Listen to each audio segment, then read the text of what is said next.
Mais avant de développer ces titres, on démarre avec la lecture du communiqué du Conseil des ministres ce soir avec Anne-Marie Gomis. Anne-Marie, bonsoir.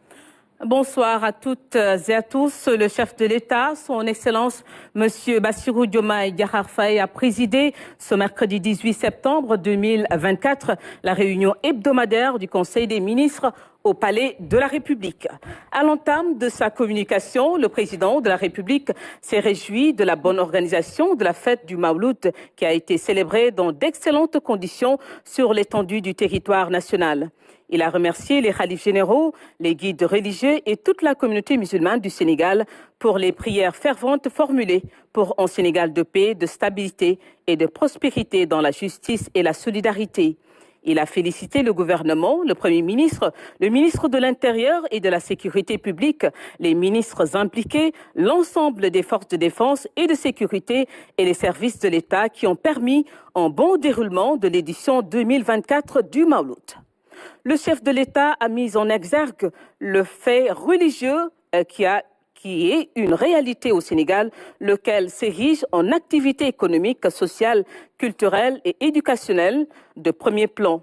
Il a évoqué la nécessité pour l'État, plus que par le passé, d'analyser cette dynamique globale des fêtes et cérémonies religieuses. L'État doit ainsi s'employer dans le respect du culte et au regard de ses possibilités à accompagner les organisations et foyers religieux dans leur diversité et leur spécificité. Revenons sur la dissolution de l'Assemblée nationale. Le chef de l'État a mis en relief la nécessité d'une meilleure préparation pour une bonne organisation des élections législatives anticipées prévues le dimanche 17 novembre 2024. Il a informé le Conseil avoir pris 2 décrets portant convocation du corps électoral et répartition des sièges des députés à élire au scrutin majoritaire départemental. Il a dès lors demandé au gouvernement de prendre toutes les dispositions afin d'assurer la bonne tenue du scrutin pour les électeurs sénégalais établis sur le territoire national et ceux résidant à l'étranger. Par ailleurs, le président de la République a invité le ministre de l'Intérieur et de la Sécurité publique en charge des élections à engager des concertations avec la Commission électorale nationale autonome, Sénat, les acteurs politiques et les organisations impliquées afin de partager toutes les informations techniques, administratives et financières relatives aux élections législatives anticipées du dimanche 17 novembre 2024. Il a aussi demandé au ministre chargé des élections de déployer une vaste campagne de communication auprès des acteurs politiques et du public pour préciser dans la transparence les règles d'organisation du scrutin et de déroulement de la campagne électorale. La tragédie de Mbour, vécue la semaine dernière, a révélé la complexité de la problématique de l'immigration clandestine entretenue par des réseaux bien organisés, véritables trafiquants d'êtres humains et marchands d'illusions qui doivent être sanctionnés par la justice à la hauteur de leurs actes. C'est pourquoi le président de la République a exhorté le Premier ministre à renforcer avec les ministres compétents tous les dispositifs préventifs, sécuritaires et coercitifs de lutte contre les départs de migrants à partir du territoire national. Le chef de l'État a souligné en outre l'urgence d'une supervision stratégique par le Premier ministre du dispositif interministériel de lutte contre la migration irrégulière et d'une révision du cadre national de pilotage et de coordination opérationnelle des activités de prévention et de lutte contre la migration irrégulière en renforçant l'alerte précoce, la collaboration des populations, la sensibilisation et la communication notamment à l'endroit des jeunes. Au regard des causes profondes du développement de cette activité illicite ces dernières années, il a demandé au Premier ministre d'engager dans les meilleurs délais avec toutes les parties prenantes des concertations nationales inclusives sur la migration irrégulière en vue d'ajuster notre stratégie nationale de lutte en la matière. Le président de la République a invité le Premier ministre et le ministre des Finances et du Budget à mettre en œuvre un programme budgétaire spécial prévention et lutte contre la migration irrégulière. Le chef de l'État a évoqué les inondations et l'assistance de l'État aux sinistrés. Il a présenté les condoléances de la nation aux familles éplorées. Il a demandé au gouvernement de prendre toutes les mesures urgentes en vue d'organiser les secours et de déployer la solidarité nationale auprès des populations sinistrées sur l'étendue du territoire national. Évoquant le 22e anniversaire du naufrage du Joola, prévu le 26 septembre 2024 à Ziguinchor et à Dakar, le président de la République a rappelé qu'il constitue la plus grande tragédie qu'a connue notre pays. Il a invité le Premier ministre à prendre toutes les dispositions pour la commémoration de cet événement douloureux de concert avec les familles des victimes. Parlant du succès du First Sénégal Spatial Day et l'importance stratégique de la recherche scientifique et technique, le chef de l'État a félicité le ministre de l'Enseignement supérieur, de la Recherche et de l'Innovation, toute la communauté universitaire, les chercheurs et l'équipe de Gaïndé-Sat pour la réussite de la journée nationale de célébration du lancement du premier satellite du Sénégal organisé le vendredi 13 septembre 2024. Afin, au titre de son agenda diplomatique, le président de la République a informé le Conseil qu'il se rendra à New York aux États-Unis du 22 au 26 septembre 2024 pour participer au sommet de l'avenir et à l'Assemblée générale des Nations unies. Dans sa communication, le Premier ministre a présenté au Conseil l'agenda de validation du nouveau référentiel des politiques économiques sociales 2025-2050 et de ses déclinaisons en un master plan 2025-2034 et un plan quinquennal 2025-2029. À cet égard, il a rappelé les différentes étapes du processus d'élaboration du référentiel en mettant en exergue les concertations menées notamment avec le secteur privé et la société civile pour recueillir leurs avis et commentaires sur les documents élaborés. Ces documents seront soumis à Monsieur le Président de la République en vue de leur adoption et publication.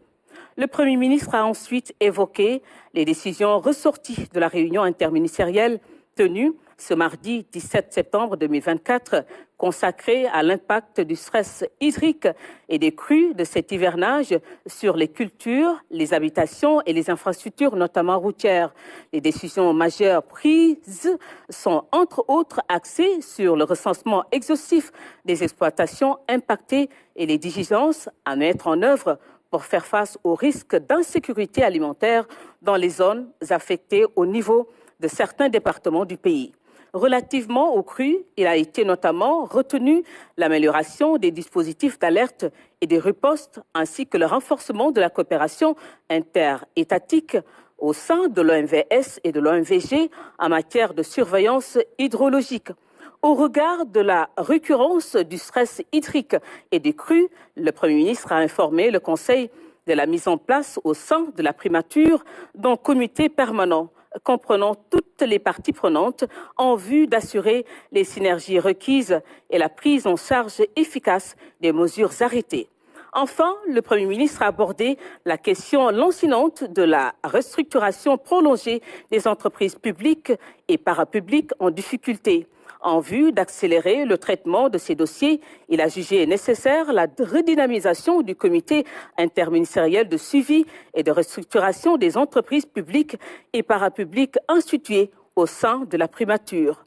Dans ce cadre, il a demandé au ministre des Finances et du Budget, en relation avec le ministre secrétaire général du gouvernement, de prendre les dispositions idoines en vue d'assurer le fonctionnement régulier du dit comité. Au titre des communications des ministres. Le ministre de l'Hydraulique et de l'Assainissement a fait le point sur la situation hebdomadaire de la gestion des inondations. Le ministre des Pêches, des Infrastructures portières et maritimes a fait le point sur la mise en œuvre des décisions issues du Conseil interministériel spécial sur les infrastructures maritimes et portières. Au titre des textes législatifs et réglementaires. Le Conseil a examiné et adopté le projet de décret relatif au trimestre et à la durée des congés et vacances dans les écoles, établissements et DARA pour l'année scolaire 2024-2025. Et au titre des mesures individuelles. Le président de la République a pris les décisions suivantes. Au titre de la présidence de la République, M. Jim Dramé, maître de recherche titulaire à l'IFAN, est nommé directeur des affaires religieuses et de l'insertion des diplômés en langue arabe. Au titre du ministère des Finances et du Budget, M. Mohamedou Bamba Sibi, inspecteur des impôts et domaines de classe exceptionnelle, est nommé président de la cellule nationale de traitement des informations financières CENTIF en remplacement de Mme Ramatoulaye Gadio Agne. Au titre du ministre de la Justice, Mme Aïssé Gassama-Tall, magistrat, matricule de solde numéro 515-916D, est nommé directeur général de la protection judiciaire et sociale au ministère de la Justice, poste vacant. Monsieur Souleymane Teliko, magistrat, matricule de solde numéro 516-912Z, est nommé directeur général du Centre de formation judiciaire CFJ au ministère de la Justice en remplacement de M. Mademba Gueye, rappelé à d'autres fonctions. M. Mordiaï, magistrat, matricule de solde numéro 616-170Q, est nommé directeur général de l'Office national de recouvrement des avoirs criminels, ONRAC, au ministère de la Justice, en remplacement de M. Malik Lamotte, appelé à d'autres fonctions. M. Ibrahim Matine, ingénieur en génie civil, est nommé directeur des constructions des palais de justice et autres édifices au ministère de la Justice en remplacement de M. Mohamed Wan. Au titre du ministère de l'Intérieur et de la Sécurité publique, Mme Mariem Pouy-Anne, administrateur civil, matricule de solde numéro 696-392G, précédemment adjoint au gouverneur de la région de Kolda, chargé des affaires administratives, est nommé préfet du département de Guinguinéo, région de Kaolack, poste vacant. Monsieur Chersomb, administrateur civil principal, matricule de solde numéro 616-300H, est nommé secrétaire général de l'Agence d'assistance à la sécurité de proximité en remplacement de M. Babacar Ba, appelé à d'autres fonctions. Anne-Marie Gomis, merci.